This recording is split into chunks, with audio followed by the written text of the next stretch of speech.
Hello friends, welcome back to my channel Earth Mom Dehradun. मैं हूं ज्योति और वेलकम है आप सभी का मेरे चैनल में। अगर आप चैनल में नए जुड़े हैं तो मेक श्योर चैनल को सब्सक्राइब ज़रूर करना, वीडियो पसंद आई तो लाइक ज़रूर करना। साथ ही साथ नीचे एक बेल नोटिफिकेशन है, बिल्कुल यहीं पे इसको जल्दी से हिट कर दीजिए ताकि मैं जब भी वीडियो डालूंगी तो आप सभी को उसका नोटिफिकेशन मिल जाएगा। ये मैसेज सिर्फ उनके लिए है जिन्होंने अभी तक चैनल को सब्सक्राइब नहीं किया है और इस वीडियो के माध्यम से नए जुड़े हैं तो वो लोग प्लीज़ सब्सक्राइब कर दें। जिन्होंने ऑलरेडी सब्सक्राइब किया हुआ है आप सभी लोगों का दिल से शुक्रिया। तो चलिए आज का रिएक्शन वीडियो शुरू करते हैं।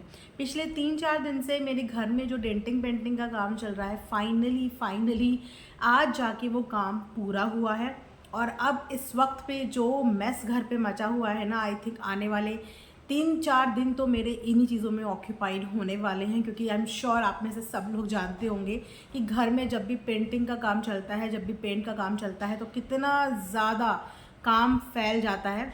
सो उन्हीं सब चीज़ों की वजह से वीडियो आने में डिले भी हो रहा है, थोड़ा लेट भी वीडियोस आ रही हैं और मैं बहुत सारी वीडियोस और व्लॉग्स टाइम पे फॉलो भी नहीं कर पा रही हूँ। लेकिन मैंने हमेशा से बोला है कि यूट्यूब का ये प्लेटफॉर्म मैं एक प्रोफेशन की तरह ही लेके चलती हूँ, क्योंकि मैं भी चाहती हूँ कि इस प्लेटफॉर्म पे मैं भी आगे ग्रो करूँ। ये प्लेटफॉर्म मेरे लिए बिल्कुल भी टाइम पास नहीं है। इस प्लेटफॉर्म पे मैं अपना वक्त देती हूँ, अपनी एनर्जी देती हूँ और अपना पूरा का पूरा टाइम जो मैं किसी और चीज़ में डाल सकती हूँ इसमें डालती हूँ, प्लस मैं यहाँ से अर्निंग भी करती हूँ। तो जिस भी प्लेटफॉर्म से आपको 2 पैसे मिलते हैं ना, चाहे वो पैसे थोड़े हों चाहे वो ज़्यादा हों, और जिस पे आप इतनी मेहनत करते हो, तो उस जगह को हमेशा आपको एक प्रोफेशनलिज्म की तरह ही मेंटेन करना चाहिए। ये मैं उन तमाम न्यू क्रिएटर्स के लिए बोल रही हूँ जिन्होंने जस्ट अभी अपने कदम बढ़ाए हैं या जो काम करना चाहते हैं, यूट्यूब में आगे बढ़ना चाहते हैं, रिएक्शन फील्ड में आगे बढ़ना चाहते हैं। सो आप लोग भी इस चीज़ को जिस दिन पैशन से लेने लग जाओगे और जिस दिन इस प्लेटफॉर्म को एज अ करियर चुन लोगे, एज अ प्रोफेशन चुन लोगे, तो आप लोगों को काम करने में बहुत ज़्यादा मज़ा आएगा। प्लस आप लोगों का टाइम वेस्ट नहीं होगा, आप अपने टाइम को यूटिलाइज करोगे। सो प्लीज़ इस बात को ध्यान में रख के जितने भी लोग रिएक्शन फील्ड में काम करना चाहते हैं, इस चीज़ को ध्यान में रखना कि जिस तरीके से हम अपने प्रोफेशन के लिए एक डिग्निफाइड वे में काम करते हैं, इसी तरीके से आप इसमें काम कीजिए। डेफिनेटली आप लोग भी ग्रो ज़रूर करोगे। जर्नी कहीं पे भी आसान नहीं होती, हर जर्नी में अप एंड डाउन्स आते हैं, हर एक नए स्टेप पे हमें लर्निंग मिलती है, हर एक स्टेप पे हम कुछ ना कुछ सीखते हैं। कभी कभी धीरे धीरे ग्रो होते हैं, बट कभी भी अपनी स्लो ग्रोथ से आप लोग अपना मोराल डाउन मत करना कि हमारी ग्रोथ बहुत स्लो हो रही है, दूसरों की फास्ट हो रही है, हमारे व्यूज़ बहुत कम आ रहे हैं, दूसरे के बहुत ज़्यादा आ रहे हैं। कभी भी इस चीज़ को, इस भावना को अपने दिल के अंदर आने मत देना। सिर्फ अपनी मेहनत पे ध्यान देना, अपने काम पे फोकस करना। जिस दिन आपने सिर्फ अपने ऊपर ध्यान देना शुरू कर दिया ना, उस दिन आप एक ना एक दिन, आज नहीं तो कल, लाइफ में ज़रूर ग्रो कर जाओगे। मेरी भी ये जर्नी आज की नहीं है, ऑलमोस्ट मुझे भी यहाँ पे 2 साल पूरे हो चुके हैं और 2 साल की जर्नी में मेरी भी जो ग्रोथ है वो बहुत ज़्यादा फास्ट नहीं थी, लेकिन मैं अपनी ग्रोथ से हमेशा से संतुष्ट थी और आज भी संतुष्ट हूँ, क्योंकि मुझे काम करने में बहुत मज़ा आता है, मैं बहुत इन्जॉय करती हूँ। तो इसीलिए मेरे को कभी भी मैटर नहीं करता कि मेरे व्यूज़ अप हो गए, डाउन हो गए, आज मेरे कितने सब्सक्राइबर बढ़े, मैं नोटिस भी कभी नहीं करती, मैं कभी ध्यान भी नहीं देती इस चीज़ में। सिर्फ मैं अपनी वीडियो बनाती हूँ, वीडियो अपलोड करती हूँ, उसके बाद मैं अपने काम में लग जाती हूँ या मेरे पास जो कमेंट्स आते हैं मैं उनके रिप्लाई देती हूँ। उसके अलावा मैं कभी नोटिस नहीं करती कि मेरे को कितने व्यूज़ आए, मुझे कितने सब्सक्राइबर मिले, कितने घटे, कितने बढ़े। इन सब चीज़ों से टेंशन फ्री होकर मैं बस अपना 100% दे रही हूँ। तो इसी तरीके से आप लोग भी अपना 100% दीजिए। ये इसीलिए मैं बता रही हूँ कि मेरे पास DM में, इंस्टाग्राम पे कुछ 4-5 हैं ऐसे न्यू रिएक्शन चैनल्स जो मेरे से टिप्स वगैरह मांगने के लिए आते हैं। तो देखिए, यूट्यूब पे कोई भी टिप काम नहीं करती, यूट्यूब पे काम करती है आपकी किस्मत और आपकी मेहनत और आपकी कंसिस्टेंसी। अगर आप अपने काम के प्रति ईमानदार हैं और कंसिस्टेंट हैं तो आज नहीं तो कल आपको ग्रो होने से कोई भी नहीं रोक सकता। बस आपको कंसिस्टेंट रहना है और अपने काम को पूरी ईमानदारी के साथ करना है, टाइम पास के लिए अपने काम को नहीं करना है। तो चलिए इसी के साथ आज का रिएक्शन वीडियो शुरू करते हैं। सो बेसिकली आज मैं रिएक्शन देने वाली हूँ सचिन की 2 व्लॉग्स के ऊपर। एक व्लॉग वो जो व्लॉग उन्होंने आंटी के साथ आई थिंक 1-2 दिन पहले बनाया था, क्योंकि मैंने अपनी पुरानी वीडियो में ये बात बोली थी कि मैं इस व्लॉग के ऊपर एक सेपरेट रिएक्शन दूंगी और कुछ रिएक्शन होगा मेरे आज के जस्ट अभी के लेटेस्ट व्लॉग के ऊपर। तो शुरू करते हैं पहले 1-2 दिन पुराने व्लॉग के ऊपर, जहाँ पे आंटी के साथ उनकी कुछ कॉन्वर्जेशन हो रही थी। हालांकि मुझे सचिन की या इनकी फैमिली की बहुत ज़्यादा पास्ट जर्नी पता नहीं है, क्योंकि मैं व्लॉग देखती थी पर इतने रेगुलर और डेली के व्लॉग्स नहीं देखती थी, तो उस जर्नी का मुझे आइडिया नहीं था। मैंने उसी दिन व्लॉग के माध्यम से कुछ इनकी ज़िंदगी की कुछ जर्नी सुनी, जिस जर्नी में मुझे ये पता चला कि सचिन काफ़ी ज़्यादा इंटेलिजेंट है। मतलब मैथ्स ज़्यादा सब्जेक्ट, मैं फ्रेंकली बताऊंगी, मैं कॉमर्स स्ट्रीम की हूँ। अकाउंट्स, बिजनेस, इकोनॉमिक्स ये मेरे फेवरेट सब्जेक्ट्स हैं, बट मैथ्स मेरा फेवरेट कभी भी नहीं रहा, और अधिकतर लड़कियों का मैथ्स फेवरेट होता भी नहीं है। मैथ्स में ज़्यादा जो स्मार्ट होते हैं, इंटेलिजेंट होते हैं, वो बॉयज़ ही मैंने देखे हैं। जब मुझे सचिन का एक ये वाला साइड पता चला कि वो मैथ्स में इतने अच्छे हैं, उनका केमिस्ट्री इतना अच्छा है, और वो एक ट्यूटर भी थे, गेस्ट लेक्चर भी देते थे, तो मुझे एक चीज़ मैंने सुनी है और आप लोगों ने भी सुनी होगी कि जितने भी बिहार के लोग होते हैं ना, दे आर वेरी इंटेलिजेंट। और इंटेलिजेंट का मतलब ये नहीं होता कि और किसी जगह पे इंटेलिजेंट नहीं होते, हर जगह पे इंटेलिजेंट होते हैं, लेकिन वहाँ के लोगों की कुछ एक खासियत है कि वो कभी भी किसी काम को ना छोटा बड़ा नहीं समझती, और कम रिसोर्सेज में रहना उन्हें बहुत अच्छे से आता है। और शायद यही रीज़न हो सकता है कि वहाँ के लोगों के दिमाग बहुत शार्प होते हैं, इसीलिए काफ़ी सारे हमारे IAS PCS जो हैं वो बिहार से ही निकलते हैं, यूपी बिहार की साइड से ही निकलते हैं। सो जब मुझे कल सचिन का कुछ ये एजुकेशन बैकग्राउंड पता चला, उनके एजुकेशनल बैकग्राउंड, उनकी इंटेलिजेंस पता चली, तो आई वॉज क्वाइट इम्प्रेस।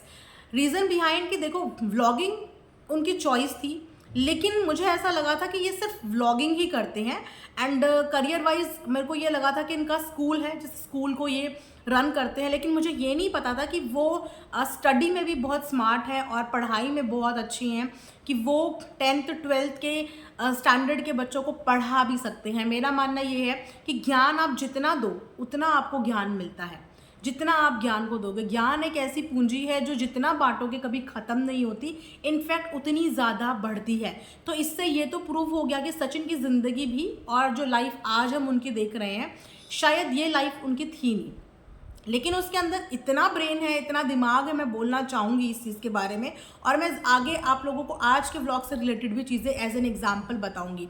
वो इतने स्मार्ट हैं कि उन्हें ये पता है कि मुझे पैसा कहाँ से कमाना है।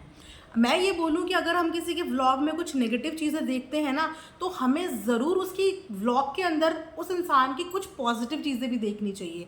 और वो पॉजिटिव चीज़ें जो मैंने सचिन की नोटिस करी हैं कि ही is very money minded person. Money minded ऐसा नहीं कि किसी की चोरी करके पैसा कमा रहा है, मेहनत से पैसा कमाना, पैसा बनाना उन्हें बहुत अच्छे से आता है। और शायद यही रीज़न है कि इतना इंटेलिजेंस बच्चा, मतलब आप समझ सकते हो कि अगर कोई इंसान पढ़ने में इतना अच्छा है, मतलब किसी की मैथ्स, केमिस्ट्री इतनी अच्छी है, किसी की PCM, तो सबसे पहले वो क्या करता है कि वो एक एजुकेशनल चैनल खोलता है कि चलो मैं एजुकेशन प्रोवाइड करता हूँ। सबके दिमाग में यही आता है ना। और एक इंटेलिजेंट बच्चे से आप एक्सपेक्ट भी नहीं कर सकते कि वो इस तरीके की ड्रामेटिक लाइफ में आ जाए, यानी कि व्लॉगिंग की दुनिया में आ जाए, रील्स में आ जाए, क्योंकि जो पढ़ाकू बच्चे होते हैं ना, वो अलग ही नज़र आ जाते हैं। पहले एग्जाम्पल दिया जाता था कि जिनके भी ग्लासेस लगे हैं, जिन्होंने भी चश्मे पहने हैं, दे आर वेरी पढ़ाकू बच्चे।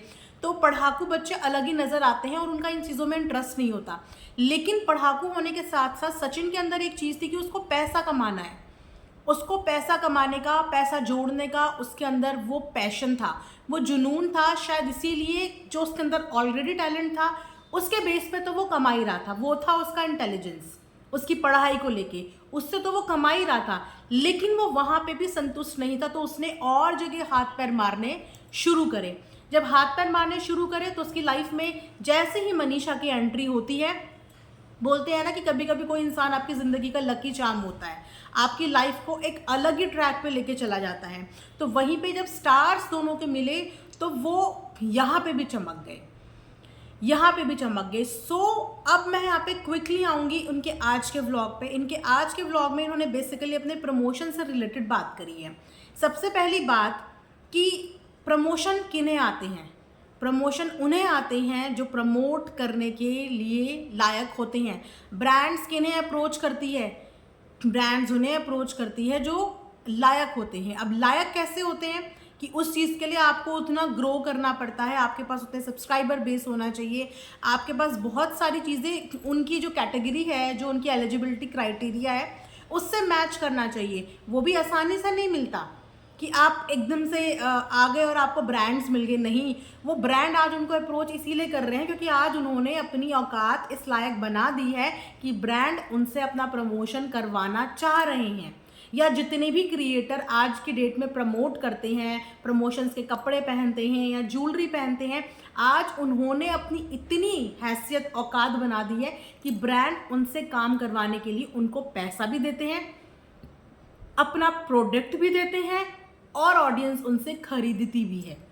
तो कोई भी ब्रांड का प्रोडक्ट फ्री का नहीं होता, उसके पीछे हमारी बहुत सालों की मेहनत होती है। शायद इनकी भी ये 3-4 साल की मेहनत है कि आज के डेट में किसी भी क्रिएटर को प्रमोशंस मिलते हैं। ये उनकी मेहनत के बेस पे उन्हें प्रमोशन मिलते हैं, फोकट में उन्हें कुछ भी नहीं मिलता।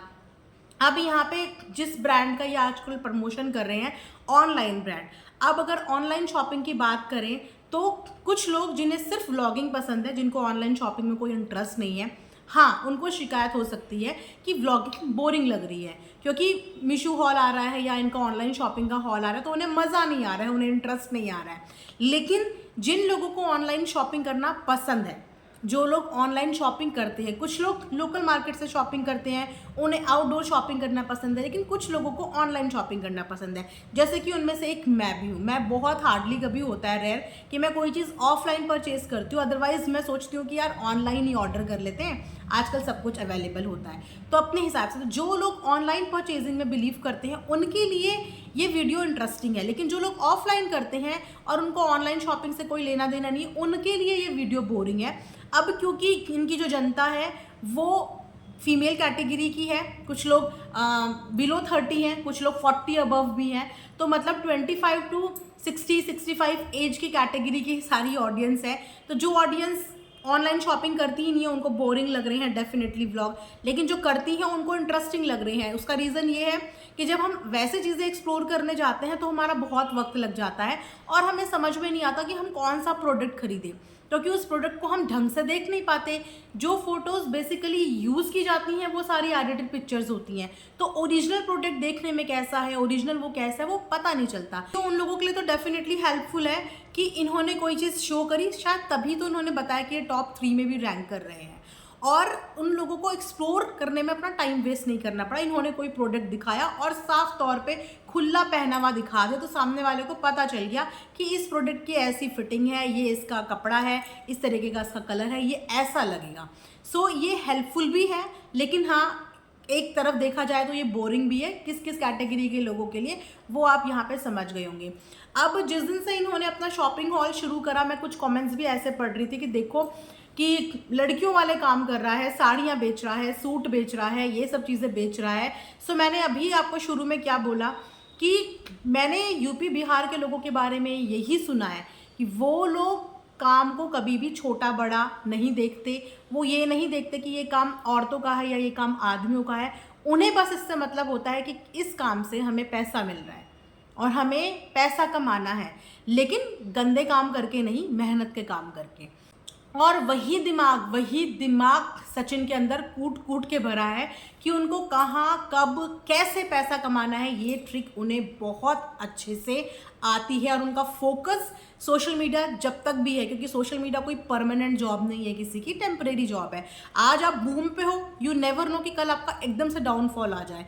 ऐसे बहुत सारे बड़े बड़े इन्फ्लुएंसर्स, क्रिएटर्स हैं जिनका डाउनफॉल आ गया, हमने कभी एक्सपेक्ट भी नहीं किया था कि इतने बड़े बड़े क्रिएटर्स, इतने बड़े इन्फ्लुएंसर्स और इनका इस तरीके से डाउनफॉल आएगा। सो यूट्यूब का करियर हमेशा के लिए नहीं होता, परमानेंट नहीं होता, एक टाइम पे आके सबका डाउनफॉल आता है। तो एटलीस्ट उस डाउनफॉल के लिए आपके पास इतनी सेविंग हो या आपके पास इतना चीज़ें हो कि आप अपनी आगे की rest of the life manage कर सको।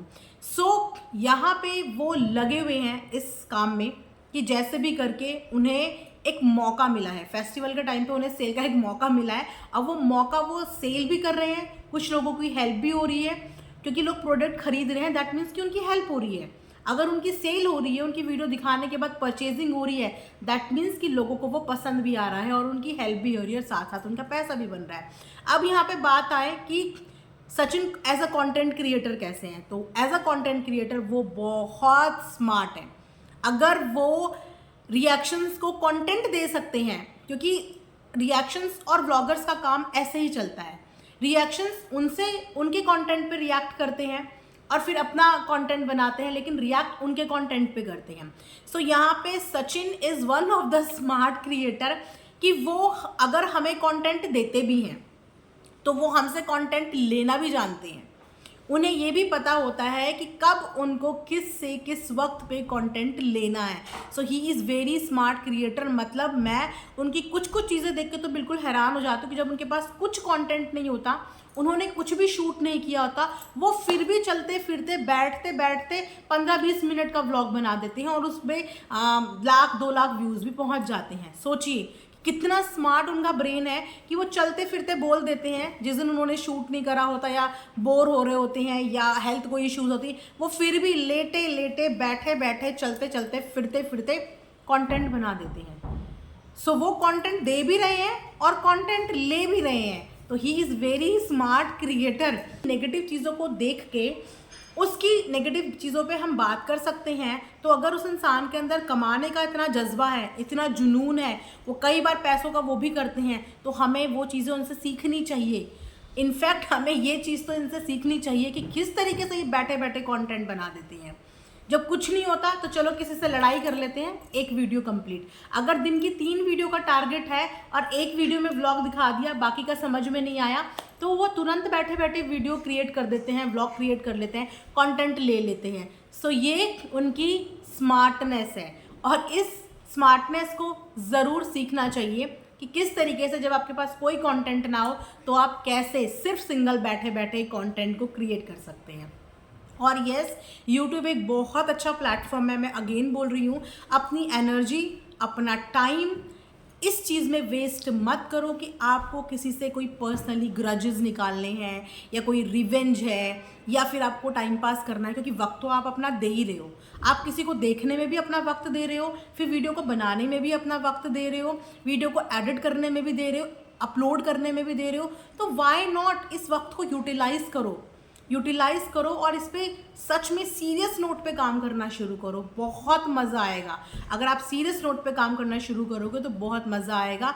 और हाउसवाइफ के लिए तो सबसे अच्छा है, आपको बाहर नहीं जाना है ना, आपको घर में बैठे बैठे काम करना है। आपके अंदर जो भी टैलेंट है XYZ, आप उस टैलेंट के बेस पे अपना काम शुरू कर सकते हो ज़ीरो इन्वेस्टमेंट पे। फ़ोन सबके पास होते हैं, फ़ोन लगाया, उठाया, बात करी, आपका काम शुरू। लेकिन टाइम पास मत लो, अपना टाइम वेस्ट मत करो इस वक्त पे।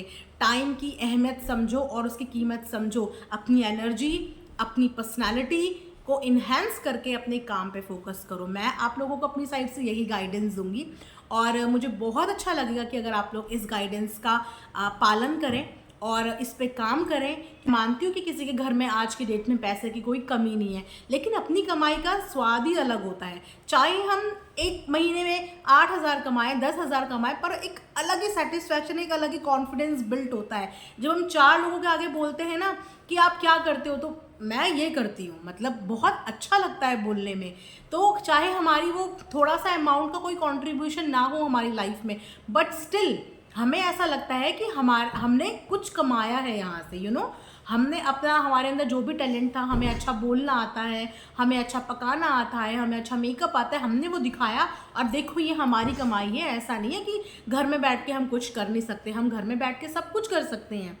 तो ये था एक छोटा सा वीडियो। आई होप कि आप लोगों को पसंद आया हो और थोड़ी सी मोटिवेशन आपको मिली, क्योंकि बहुत सारे लोग कमेंट्स में ये भी कहते हैं कि दीदी आपकी वीडियो से बहुत मोटिवेशन मिलती है। तो मैं तो बिल्कुल चाहूँगी कि आप लोग मोटिवेट रहो, पॉजिटिव रहो।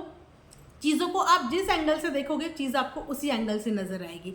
अगर आप किसी चीज़ को नेगेटिव एंगल से देखोगे तो वो नेगेटिव, वरना आपको हर चीज़ में कुछ ना कुछ पॉजिटिव चीज़ें मिल जाएंगी। और जिस दिन आप पॉजिटिव चीज़ों पे फोकस करने लगे ना, आप खुद पॉजिटिव हो जाओगे और आपको मज़ा आएगा काम करने में, मज़ा आएगा और आपके अंदर और ज़्यादा दिलचस्पी बढ़ेगी कि नहीं, मेरे को और काम करना है, मुझे और काम करना है और मुझे आगे बढ़ना है। तो अपने अंदर उस आगे बढ़ने के जज्बे को लेकर आओ और मैं चाहती हूँ कि सब के सब आगे बढ़ो। मज़ा आएगा देखने में कि वाओ, मतलब रिएक्शन एक कैटेगरी यूट्यूब ने दी थी, कम्युनिटी दी थी, और देखो इस कम्युनिटी ने कितना भूचाल मचा दिया। आज की डेट में शायद आप लोगों को पता नहीं हो, लेकिन रिएक्शन चैनल्स की कैटेगरी ना बहुत नीचे आती है यूट्यूब में, इसीलिए रिएक्शन चैनल का रेवेन्यू बहुत कम बनता है। आप लोगों को जिनको नहीं पता मैं उनको बताती हूँ। सबसे ऊपर जो चैनल्स आते हैं वो टेक आते हैं, फिर एजुकेशन आते हैं, फिर मेकअप, कुकिंग, व्लॉगिंग, लेकिन रिएक्शन की कैटेगरी सबसे नीचे आती है, इसीलिए रिएक्शन का आरपीएम रेट बहुत कम है। लेकिन अगर आप लोग इसको सच में सीरियसली लेके काम करना शुरू करोगे ना, तो एक टाइम पे यूट्यूब भी मजबूर हो जाएगा कि नहीं, रिएक्शन कैटेगरी को भी हमें थोड़ा सा ऊपर बूस्टअप करना पड़ेगा, उनको भी अच्छा अमाउंट, एक अच्छा आरपीएम हमें ऑफर करना पड़ेगा। लेकिन ये तभी हो सकता है जब आप लोग इस चीज़ को टाइम पास ना लेके इस चीज़ को प्रोफेशनली लेना शुरू करोगे, तभी ये चीज़ें आगे हो सकती है और इससे सबका सबका सबका फ़ायदा है। तो चलिए ये रिएक्शन वीडियो मैं यहीं पे एंड करती हूँ। तो होप करती हूँ कि आप लोगों को मेरी वीडियो पसंद आई होगी। कमेंट सेक्शन में कमेंट करके ज़रूर बताइएगा कि आप लोगों को आज का वीडियो कैसा लगा। Thanks for watching earth Mom Dehradun.